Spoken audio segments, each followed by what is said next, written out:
ونصلي ونسلم على رسول الكريم اما بعد فاعوذ باللہ من الشیطان الرجیم بسم اللہ الرحمن الرحیم. سامنے ذی وقار الصلاۃ والسلام علیک رسول اللہ وعلی آلہ وصحبہ اجمعین. آج میری تقریر کا موضوع ہے علم کی فضیلت. پھر مشرف کر خدایا الفت قرآن سے، پھر مشرف کر خدایا الفت قرآن سے، عظمت توحید سے اور قوت ایمان سے، عظمت توحید سے اور قوت ایمان سے. بول بالا پھر کرے ہم تیرے مقدس نام کا، بول بالا پھر کرے ہم تیرے مقدس نام کا، تاکہ پھر لہرے پرچم ہر سو اسلام کا، تاکہ پھر لہرے پرچم ہر سو اسلام کا. سامنے کرام، ہمارے اسلاف نے حصول علم دین کے لیے بڑی صحبتیں اور مصائب برداشت کیے اور صبر و تحمل کے ساتھ علم دین حاصل کرتے رہے اور اپنے اپنے زمانوں میں علم کے آفتاب و مہتاب بن کر چمکے، اور اللہ تعالیٰ نے قیامت تک ان کے ناموں کو روشن فرما دیا. ان بزرگوں کے نام اور کارنامے سے کون ہے جو ناشنا ہے تو زبان بے تختہ بول اٹھتی ہے. علم کی شمع کو روشن جو کیا کرتے ہیں، علم کی شمع کو روشن جو کیا کرتے ہیں، زندہ رہتے ہیں ہمیشہ وہ کہاں مرتے ہیں، زندہ رہتے ہیں ہمیشہ وہ کہاں مرتے ہیں. مگر ہمارے دور کی بدقسمتی ہے کہ اسلام علم پڑھنا تو درکنار اس سے محبت ٹوٹ گئی ہے. مجھے افسوس تو بہت ہے لیکن خون کے آنسو بہتے ہیں. حضرات گرامی، آج کل کالج اور یونیورسٹیوں کی بڑی کثرت ہے اور طرح طرح کے علوم اور ان کی کورس کی کتابوں کا انبار لگا ہوا ہے. مگر آپ کو خبر ہے کہ حضور سید عالم صلی اللہ علیہ وسلم نے جب مدرسہ کھولا تھا اس کے نظام تعلیم کی نوعیت کیا تھی؟ سنیے، اس مدرسہ کی نہ کوئی عمارت تھی نہ کوئی فرنیچر، بس آسمان کی چھت تھی اور زمین کا فرش. اس میں پڑھنے والے طلباء کے لیے عمر کی کوئی قید نہیں تھی. 12 برس کے بچے اور 80 برس کے بوڑھے سبھی اس مدرسے کے طالب علم تھے. طلباء کے ساتھ طالبات بھی اسکول میں تعلیم حاصل کرتی تھی، اس اسکول میں تعلیم حاصل کرتی تھی. مگر اسکول کے لیے ایک قرآن کے سوا کورس کی کوئی کتاب نہ تھی اور خدا کے محبوب عالم الخلق صلی اللہ علیہ وسلم کے سوا اس اسکول کا کوئی مدرس نہیں تھا. پورے 23 برس تک حضور صلی اللہ علیہ وسلم نے اپنے طلباء و طالبات کو صرف قرآن مجید کا کورس پڑھایا. مگر دنیا کے امتحان گاہ میں جب ان طلباء و طالبات کا امتحان لیا گیا تو ان طلباء و طالبات میں تاریخ گواہ ہیں کہ کیسے کیسے مدبر، سیاسی، قانون دان، جج، ماہرین و اقتصادیات دان، چمدان معاشیات و تجارت، جنرل فیلڈ مارشل، موجودین صنعت حرکت، بے مثال و باکمال ماہرین پیدا ہوئے. برادران ملت، آپ بتائیں کہ اگر قرآن میں تمام علوم کا خزانہ موجود نہ ہوتا تو صرف ایک قرآن پڑھ کر ایسے علوم اور ان کے ماہرین کیسے اور کہاں سے پیدا ہوتے ہیں؟ فاروق اعظم جیسا جہاں گیری اور جہاں بانی کرنے والا سلطان،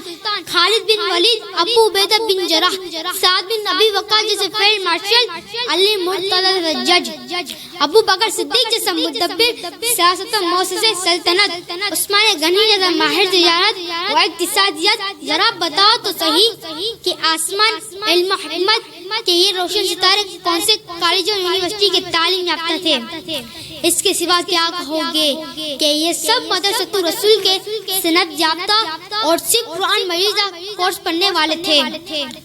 برادران اسلام، لیکن افسوس کہ ہم مسلمانوں نے قرآن مجید کی کوئی قدر نہیں کی. اپنے گھر میں ایسی نعمتیں بے بہا ہوتے ہوئے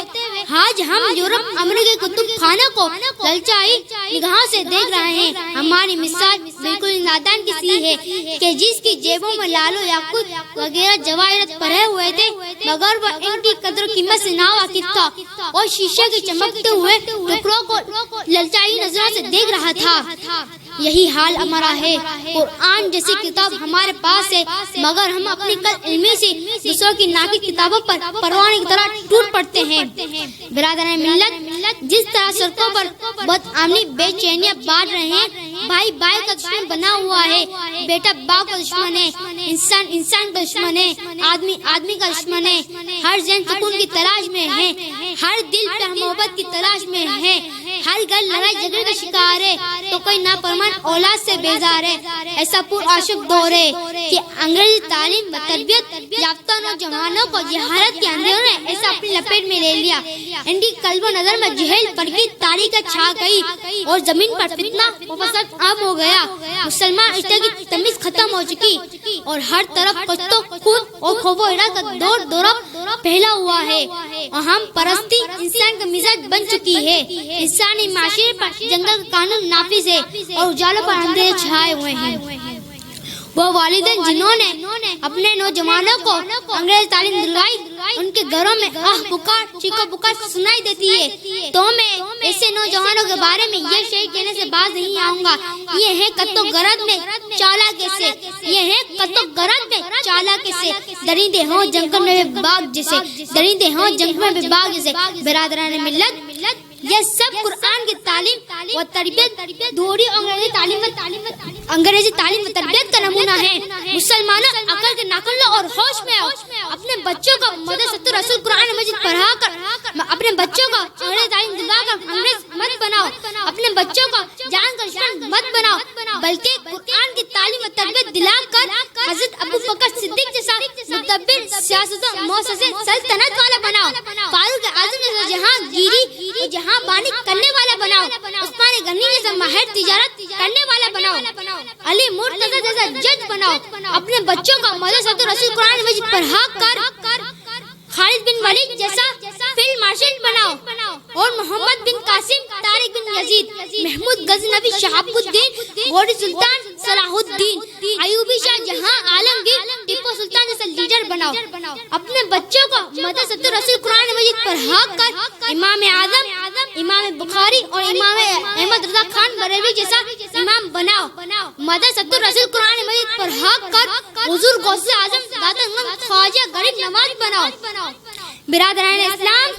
آخر میں میرا یہی پیغام ہے، میں سچ کہتا ہوں، تم قرآن کو سینے سے لگاؤ، اس کو پڑھو اور پڑھاؤ، اس کی مقدس تعلیمات پر عمل کرو تو انشاءاللہ اللہ تعالیٰ تم دونوں جہاں میں ترقی اعلیٰ منزل پر پہنچ جاؤ گے، اور اگر تم نے قرآنی تعلیمات سے منہ پھوڑ لیا تو پھر یاد رکھو کہ ذلت و رسوائی اور تباہی اور بربادی کے گاڑ میں گر پڑنے کے سوا تمہارا کوئی مستقبل نہیں ہے۔ ڈاکٹر اقبال بڑی پتے کی بات کہے گئے، وہ زمانے میں معزز تھے مسلمان ہو کر، وہ زمانے میں معزز تھے مسلمان ہو کر، اور تم خوار تاریخ قرآن ہو کر، اور تم خوار تاریخ قرآن ہو کر، وما علینا الا البلاغ۔